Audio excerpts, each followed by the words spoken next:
Well, welcome back after a short break. Andrew and I are very pleased to be back. Sat in front of you, it's Talk ADHD. It is now episode 14.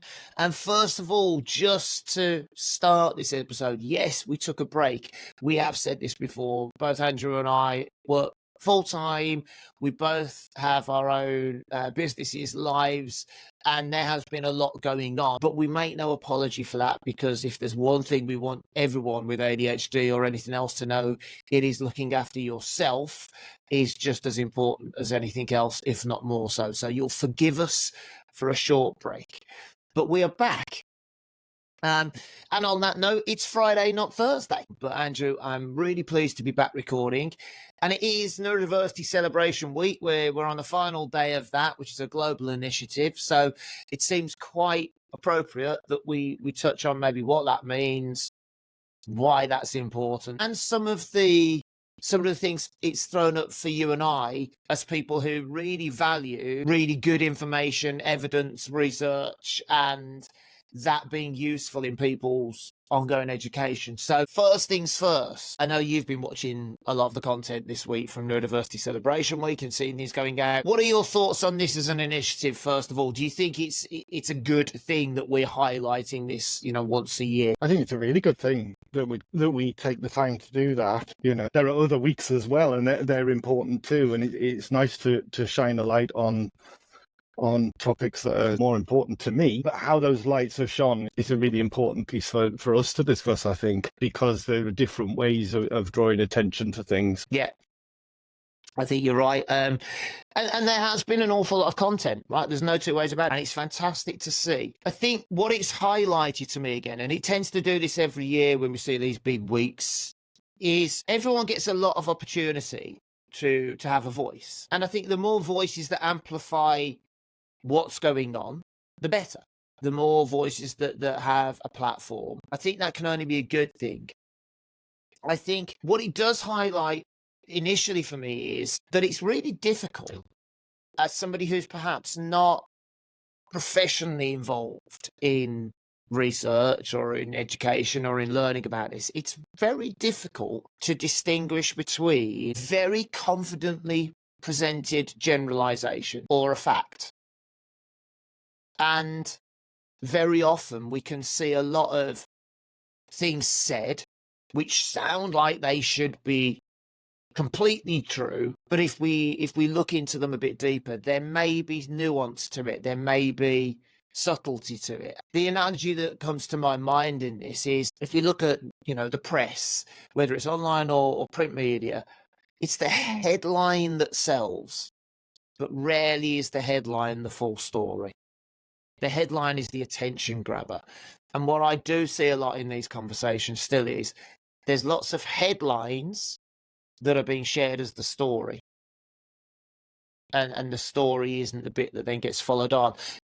Do you tend to see that as well from your point of view? This is human nature. It's something called confirmation bias. We are drawn to information that confirms what we believe. As humans, that's it's an established psychological theory, this idea of confirmation bias. We look to those that are saying the same as what we think. Mm-hmm. And it's something that researchers have to be aware of, that when you're designing research, you have to design it in an awareness that you may find what you're looking for, and that might skew the results of your research. And I wonder how many people that are promoting these headlines are giving consideration to that and the design of their research, if it could be called research, because the headlines that is generating often is skewed from the research, the academic research that's been done. And I think it's skewed by confirmation bias. It's skewed by finding what you want to find. And an experienced researcher won't do that. An experienced researcher has an inquiring approach that asks a research question, but isn't frightened to find that the answer is no, what you thought isn't correct. And some of the headlines I'm seeing are so skewed in their bias that they undermine the argument. And that I am concerned about, because yes, you're right, that sort of that popular communication of ideas is a representation of that social perception. Yeah. So the headlines create the social perception. We see that in politics. We see that in the news. The relationship between media and the public is very much driven by itself. It's a self-perpetuating thing, and because the headlines sell, and if you create a headline that appeals to a population, then you sell that product to that population. Yeah. And I'm not just talking about neurodiversity information, it's all information. I do find that there are some really seductive headlines that when you look at the research behind that, it doesn't quite match up with the seductive headline, and then you look at the research methods that have been applied, and actually there are some fundamental flaws in the design that led to that information being collated. Yeah. And a question that's rattled around my mind for a while in starting this podcast and in some of the ways that, I've had interactions with people, online particularly, is I think that difference between, if we call it academic research and self fact finding about what neurodiversity or being neurodivergent means, it is very different. And it's very easy to be seduced by the fact that very often the academic research, it's not going to say, like you say, the confirmation bias, it's not going to say what you want it to say, but actually that post that you see or that information that's shared that feels like it fits. I hold my hands up. I presented sort of co-presented a webinar this week that I was invited on. And when I was asked to introduce myself, I said, yes, I'm the guy that annoys everyone because I disagree. I dare to disagree. I don't say what everyone else says. What I didn't say, because it was a short introduction and I stand by, is, and the reason I do that is because I'm always able to back up what I say. I'm always able to provide evidence, right? Evidence for what I've actually seen or learned through research that says, and actually this is the experience. Even if that's evidence that I've gathered through working with lots and lots and lots and lots of people and seeing things repeated and go, there's the pattern, and it doesn't match what most people say. But I get a lot of pushback for that. And it's easy for me to take that personally, for sure, as somebody working in this. But I think what I try to do, and I try to make myself do now, is say, okay, perhaps the issue is my level of understanding, comprehension about what this means may be different from someone else's who I'm interacting with. Right? I have to remind myself, I first started thinking about this if somebody only started thinking about this year, last year, a couple of years ago, it's inevitable that perhaps they've not had the same sort of variety of experiences as I've had. It doesn't mean either of us is right or wrong. Our experience is different. Our information is different where we get to. But what I try to do that I'm seeing less and less is I always try to have the evidence. That's why I do this podcast. I believe it's evidence-based. I want it to be quality information. And I get concerned sometimes that there are facts, quote unquote, portrayed that have little actual evidence to them, or they're based on samples that have been portrayed as representative of the entire population of, let's say, ADHD, but when we dig into them, they're not. What's your thoughts on why perhaps that happens in the first instance? It's the purpose behind that fact being presented as a fact in the first place. So the reason people present information is to put across an argument. And there have been times in our conversations where I've wanted to say things that I've personally thought that I haven't said because I can't evidence that. There have been some times where I've said, in my experience and in my practice, I have seen, and I try and clarify that, because if I used what I'd seen in my practice to inform my future practice, yes, as my experience grows, that would get a better sample size, but actually I can never have the sample sizes of the clinical data that comes through from the body of research.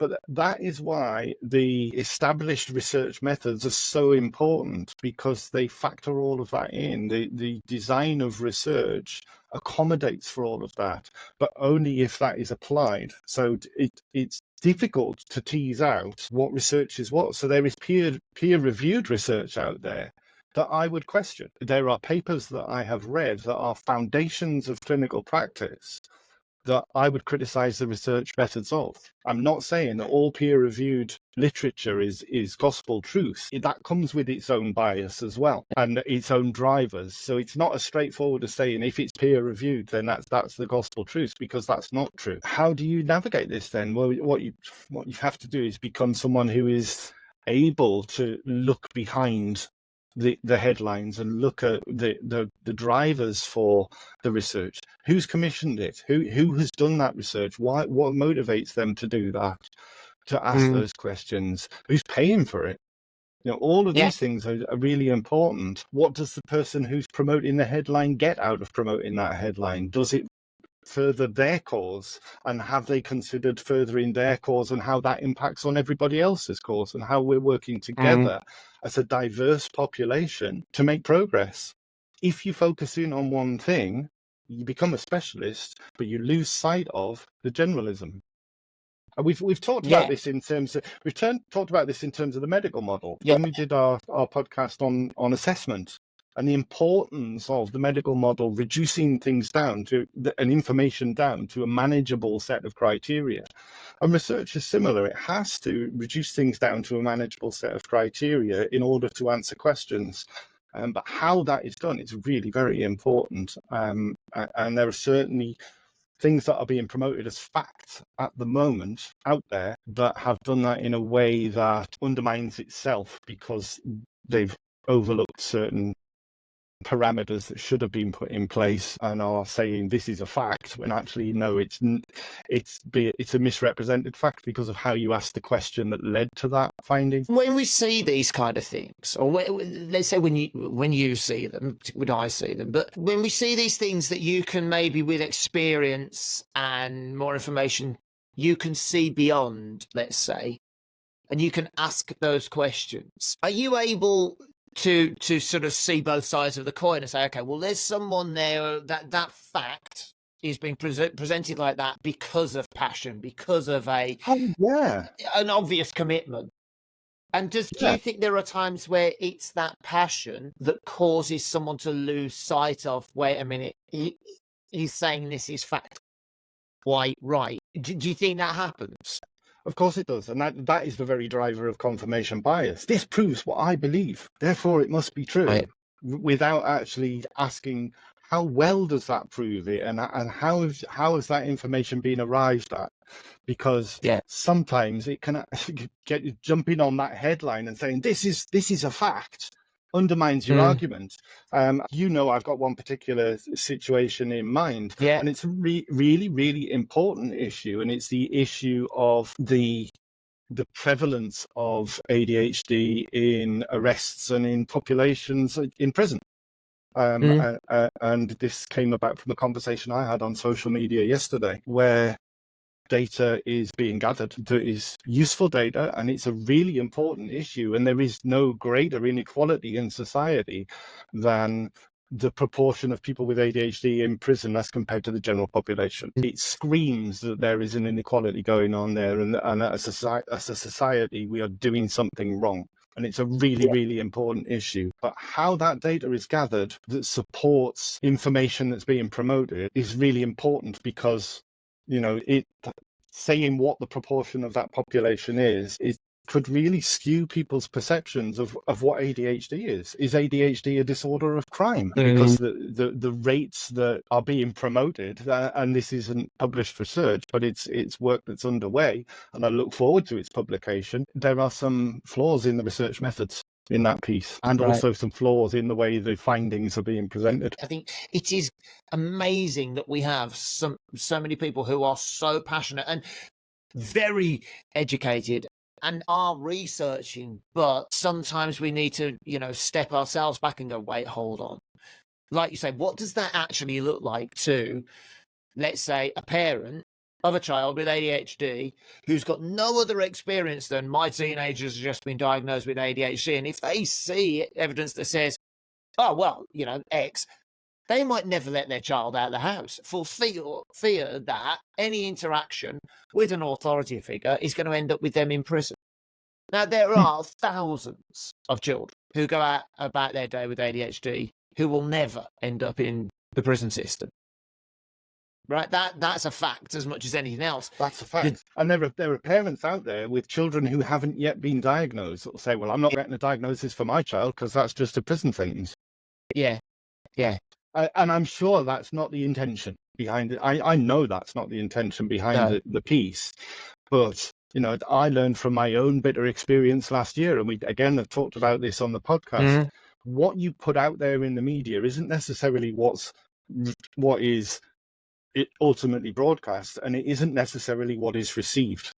no, And there's something about the idea of respecting, for me, it was really challenging yesterday, respecting the work that's being done on the issue of prison populations, which is so important, but also respecting all of us out here that aren't in prison, and what that yeah, means for us.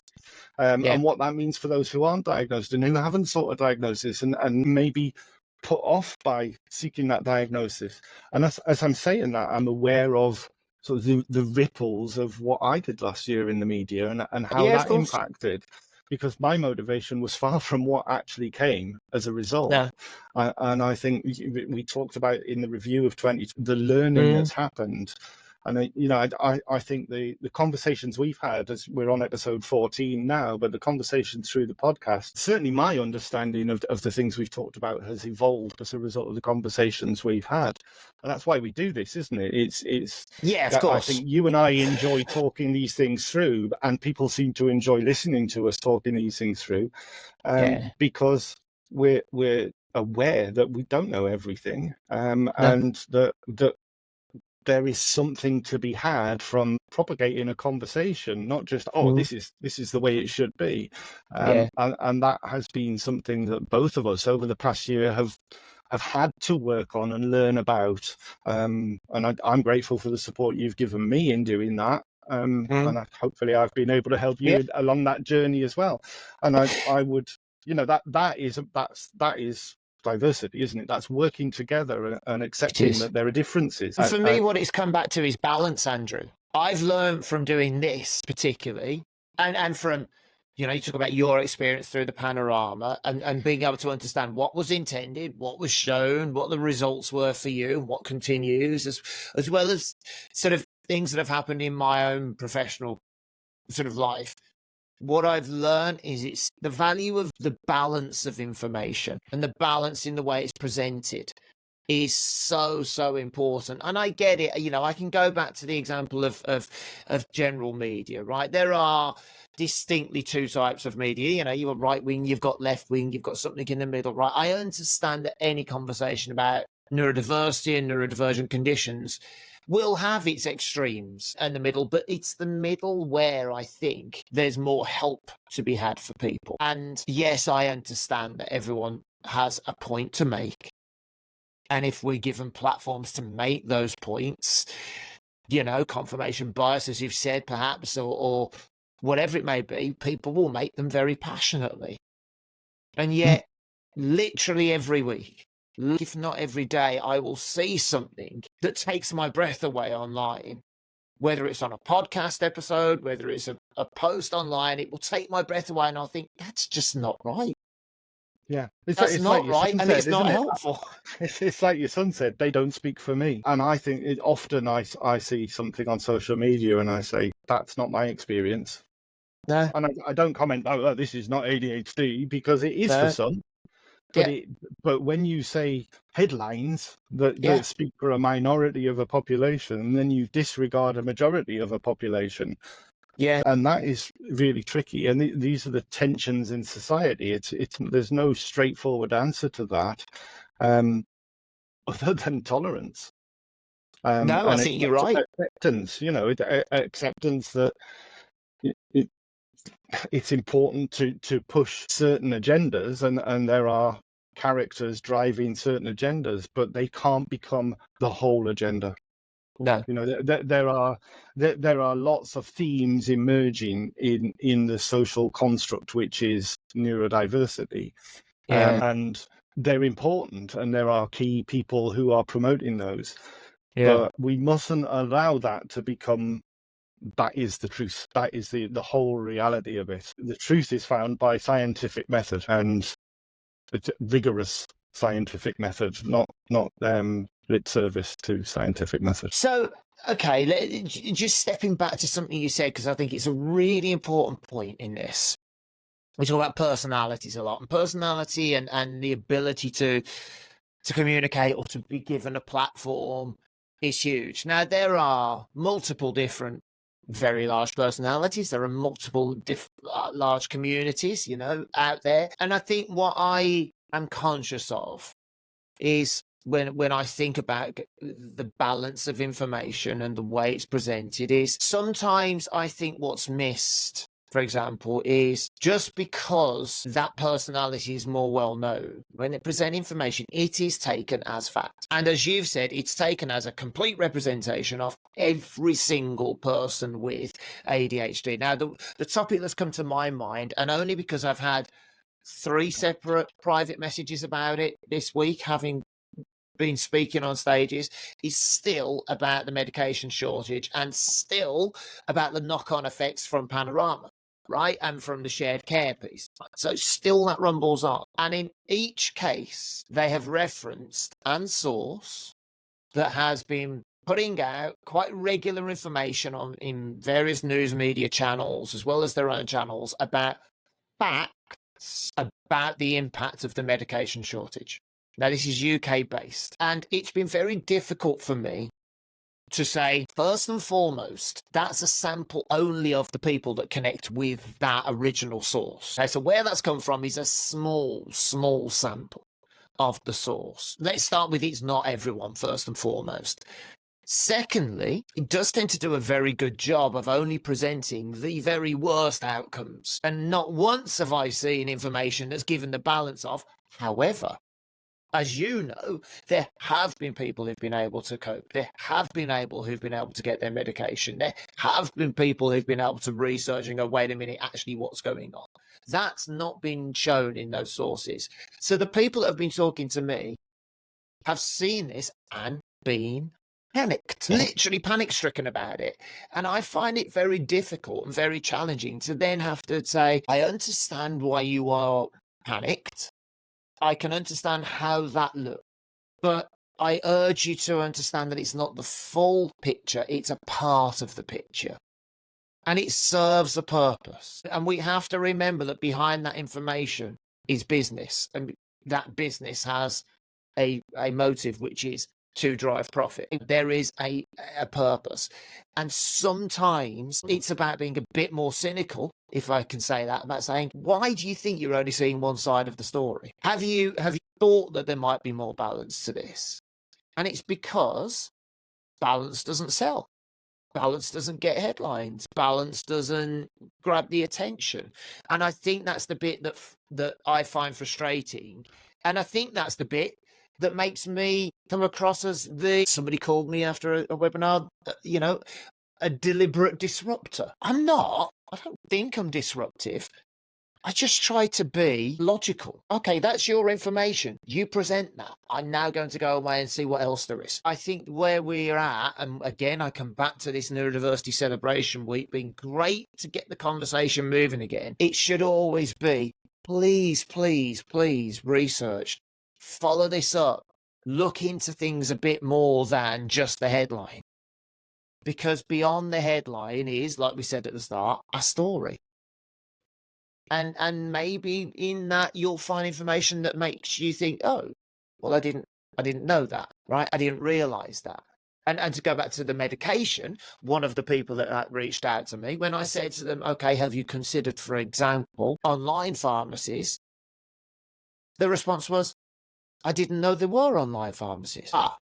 So I understand why your experience was my local pharmacy, Bob's Chemist, couldn't provide me with. And they've said there's a problem, and the GP said no. So therefore, well, then there must be an issue. Right? That's the danger, isn't it? Where is the nuance in those headlines? Where is okay, but here are things you could try. Now, we put out a very short emergency episode way back when, right? And I think it's the word that's in my head that drives everyone, I think, is everyone is passionate in their own way. How do we, as people digesting information, how do we see beyond the passion? Do you think? Because not everyone's got the experience of academic research or the access to peer-reviewed research. How do we do that, do you think? I think there's something in looking for alternative perspectives. So if you see something that is appealing to you, and that really resonates with what I think, look for something that doesn't on the same topic, so that you've got to compare and contrast. It's important to see other perspectives, to challenge your confirmation bias, to step outside of the echo chambers of social media. Your point about sort of doing an online questionnaire to the people who use one website, you're only going to get the views of the people that use that one website, and that might exclude probably a lot more than actually use that. So you're going to get a biased view. It's asking about that. How does that where was that information from? How was it collated? If I say something, is it about what I've experienced in my clinical practice, or is it something that I can evidence with peer-reviewed literature and drug trials and what other clinicians have said? Because those two facts are very different facts. One is my experience of hundreds and hundreds of people, but actually that is relatively minor in comparison to the thousands of people that have contributed to the information that sits in the research. Understanding what research is. The research isn't just asking a question, and there is a process to how that question is asked. But I think the off-the-shelf tip is really look for something that doesn't agree with that you're agreeing with, and see how that sits as well. And are there gaps? Are you left wanting to know more because you've taken a different perspective? Seeing something from a perspective that isn't comfortable and isn't yours is a really healthy way of thinking. You don't have to always just surround yourself with people who say, what you think's right. And actually doing that sets you up to go further and further down side streets that are so biased that you lose sight of the original goal. Yeah, it's true. And it's interesting, again, there seem to be a lot of recurring topics where this is really this kind of example is really well displayed, where the confirmation bias or that agenda, should we say, seems to be the one that's presented fervently and adamantly, and we lose sight of it. So, yes, the medication shortage, but sticking on medication, that as a topic alone about do I or don't I take medication, is it or isn't right for people, is one I see online over and over again. I have conversations about over and over again. I was climbing last night and had a conversation with somebody who was diagnosed summer last year, and when we were I was discussing medication and everything, and the look on their face was one of, oh no, I don't want to go down that rabbit hole. And I kind of went, okay, why do you think it's a rabbit hole? Oh, it's just what I've seen online, it just puts me off. What is it you've seen online that makes you think that medication, that the evidence says helps more people than it doesn't, will be a problem for you? Where have you got that fear from? And where have you got that from? Now, I can reflect on that and think, if I look at where I started before diagnosis, right, thinking I need a diagnosis to access meds because I think they might help, going all the way through to where I am now, particularly since working with you and learning from you and understanding, particularly since having my eldest son diagnosed and seeing the process he's going through, my perceptions of medication have completely changed. My perceptions of what they do, how they do, why they do what they do, have completely changed. And what I find is when I share those views, there are so few people I talk to who understand the way I'm presenting that information, who've heard that information in a similar way. Our episode 1 about medication, which was an epic, it was an hour and a half, nearly 2 hours of medication. The amount of people that still say that is the single most useful information about ADHD medication I've ever seen. But I've also never heard it presented in the same way in terms of the actual reality of why do we crash? What does it do? How long does it last? That fascinates me, that people still aren't hearing that information. And yet, online, like the person I was with last night, there are people still going, oh, no, meds are bad. No, you don't need meds. Don't take meds. Well, meds aren't for everyone. We can't say that. We can say they're not for me. We can say my experience is, but we mustn't be in a place where that person with a brand and name is saying, oh, well, meds do this. Because that's not everyone. You're not giving someone a chance to explore this for themselves. And I think that's the danger for me, is particularly in terms of things like medication. When the information is biased and it's still very black and white, it's either for or against, we have a massive problem, because there are people who are going to just make a choice. And what if that choice means that they struggle longer and for more reasons than they really needed to? So how do we get the balance? So it's about that, looking from different perspectives. What stronger evidence is there than the body of literature that says that the majority of people have a positive response to stimulant drugs who are diagnosed with ADHD? What that doesn't recognize is these people who are saying drugs are bad, medications are bad, because they've had a negative experience with those medications. And yeah, the pharmaceutical industry isn't going to say here is all the bad experiences people have had. They begrudgingly list all the side effects that come up in clinical trials, but by drawing in those experiences as well, and allowing into the conversation, yes, sometimes unpleasant things happen as a result of taking medications. That doesn't mean that you can say, well, that the medications cause those problems. They do for some, and they make a lot more people's lives better, and a lot more people like to have that tool in their toolkit of how they manage day to day. So it's the context and the whole framework of understandings. The very fact that it is a medication that's prescribed by a doctor or that comes with its own baggage. It comes with decades, if not centuries, of history about what it socially means to have a disorder and what it means to take a medicine. And the social perceptions of those things is evolving, is changing, just as our perceptions of things have changed. And I would imagine next year we might watch back sort of the early episodes of the podcast and think, why were we saying that? Yeah. Because we will have evolved and we will change, and things do change. So yeah. But on that though, I know that you would do that in 12 months if you'd got new literature. I know that you would look back at episode 1, and if you thought that was wrong, what you'd probably be saying is, Matt, we need to re-record, or we need to do a different episode, and we need to update the information because it's changed. The issue I see is when, and you can use that term, decades old information, but when information that has clearly changed is still being shared as fact as well.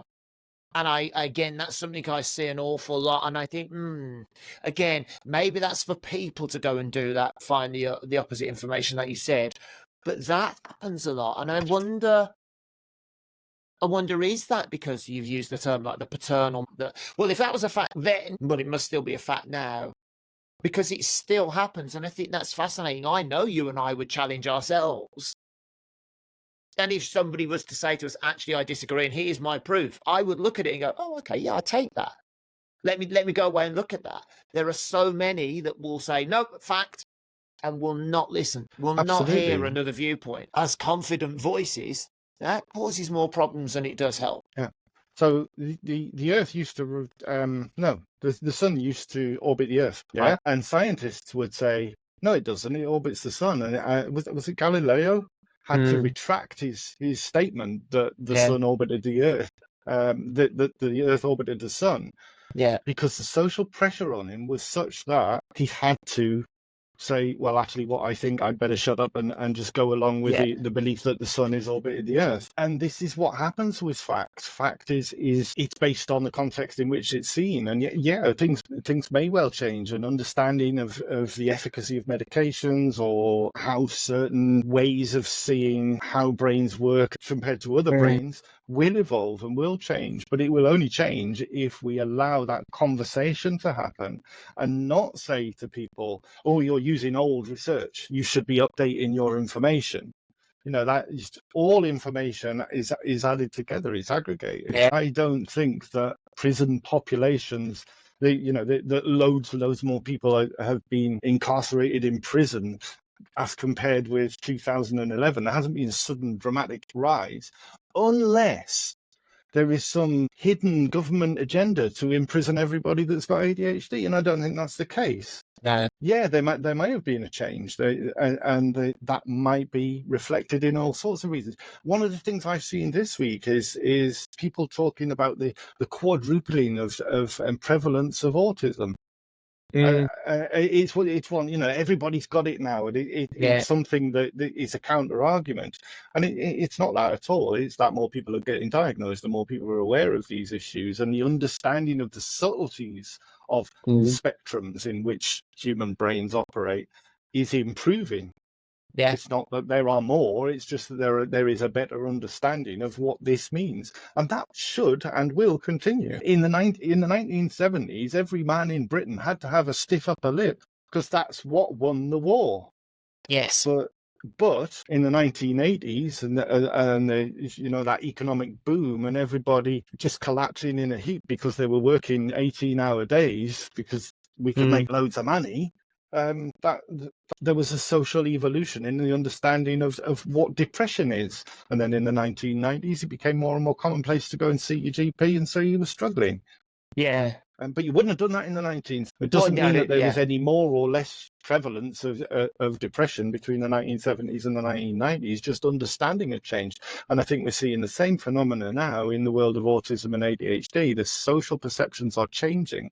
And I do worry that people promoting small parts of that agenda are potentially skewing the bigger picture. Now, okay, let's try and summarize this. In what you've just said, and I think everything we've discussed, there is the umbrella term that we're talking around, which is this thing about what is neurodiversity, what does it mean to be neurodivergent, what is the language, what is the right way to talk about it. And it's an interesting thing, right? Just hearing what you said about those people talking on one thing, I get very passionate, like I've said about other people, about language.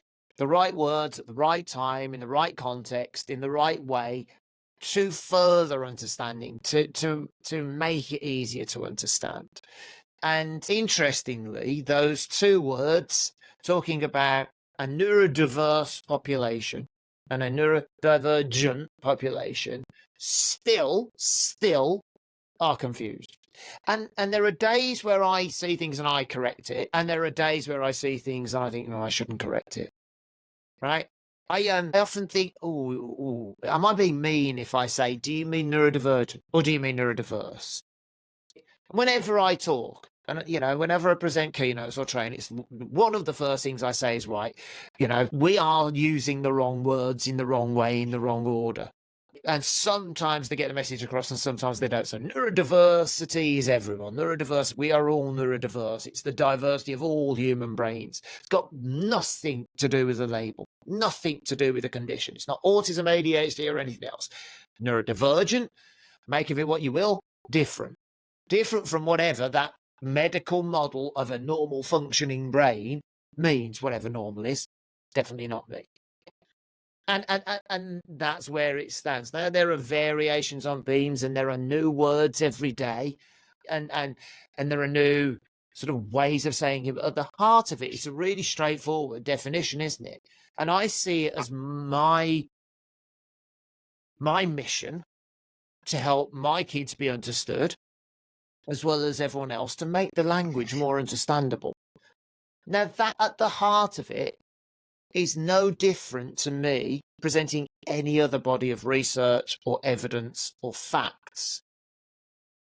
The starting point should be, is it right? Is it accurate? Does it reflect what I'm saying it reflects? So if I say everyone with ADHD, how do I know? Can I prove that? Or is it more, actually, we've got some research that says most people with, some people with. Go back to the prison popular conversation. Go back to the conversations about medication. Is it about the way that I or any other person who has been fortunate enough to be given the voice in this conversation speaks? But my way of summarizing this, and I would say this to anybody, anyone else working in this world that does something similar to me, where we stand, we speak, we are fortunate enough to be paid to talk about this. I would say it to anyone, please, please, please, we've all got to pull together on this, not against. Just because my information, my experience may differ from yours, doesn't mean we're in competition. Doesn't mean that it's about outdoing each other. What it should mean is, are we all saying, relatively speaking, the same things in a helpful way, in a constructive way that's based on, as much as is possible, facts and evidence and not opinions? And we are a way away from that being the case at the moment, and I'm afraid to say it. And do I get it right every time? Of course I don't. That's why I annoy people, Andrew. Yeah, But I'm honest here. about that, right? Yeah. Same here. Same here. Okay. Do I annoy you? I'm very sorry. Does that make sense to you? Yeah. And if we look back through history, this is a phenomenon that we see in the representation of an emergent minority. You can see this in the history of sexuality. You can see this in the history of race and how those ideas have evolved culturally over time. And we are currently in a position where neurodiversity is a concept which is evolving, and the language is evolving around that. And there is a bit of a sort of a toing and froing of agendas. That's what's going on. That's why there are these tensions. That's why people say, oh, no, your facts are wrong. Well, it will improve. There will be a consensus achieved. That's what happens culturally and socially with new ideas. Right. And it is everybody's responsibility to respect everybody's perspectives and support the ongoing discussion, rather than I am promoting my view. That's not the way to go. I have a view, and we use this podcast to I suppose promote our views, and we've talked about challenging other people's views and how we can do that because we are both outspoken, and we both have histories of arguments and challenges within the community. Yeah, of course. Those arguments and challenges are important, and I look back on mine, and yes, I could have conducted them better. Yeah. We need to accept is that as part of Neurodiversity Celebration Week that we celebrate that diversity and the viewpoints that are coming across, because there are elements of validity in each perspective that I see. For all I was irritated last night, I completely get how frustrating the inequalities in the criminal, the frustration of the person who goes to the chemist and the chemist says, I can't give you your tablets. I know because I've had it happen to me. Yeah, and I've had that reaction of, well, I just won't take my tablets then because I'm a human being too. But that's not what I've promoted out in our podcast about that subject, because it's got to be bigger than that. You know, I think just having a stroke because I can't access my tablets doesn't help anybody. No, I agree. Right, so here's the thing, folks. What you've got in front of you, those of you that listen to this, watch this, are two people, and I think I speak for you, myself, and you tell me if I'm right. Two people who will never claim we've got all the answers. Two people who will never claim that we know everything, and two people that will never claim that our information is the only information and won't be tied to anyone that presents anything else. My point, that helps no one. Like you just said, Andrew, that doesn't advance anything. We are human. We do have passion and opinion, and those may be swayed. But in sort of closing this off, it is great to have a neurodiversity celebration week. It is incredible to have lots of different voices sharing lots of information. But if I could ask anything of everyone that listens to do for yourselves and to recommend to anyone else you talk to about this, follow Andrew's advice. And when you see something, read something, hear something, go and look for something that doesn't support that. Go and look for something that doesn't back that up. Go and look for the other side of the coin, and then put all of that information together. Because in there will be the information that's probably most helpful to you. But if we just take everything we're presented as fact, and if we don't challenge, we don't advance, we don't learn, and that doesn't help anyone, whether it's ourselves, our kids, or anyone else. So keep sharing information, keep learning. Please keep questioning information as well. Would you agree? Absolutely. I can't add anything to that. That's the way we evolve this. That's the way we understand that are a diverse population, not just in terms of neurodiversity, but so many dimensions, and all of those dimensions have an impact.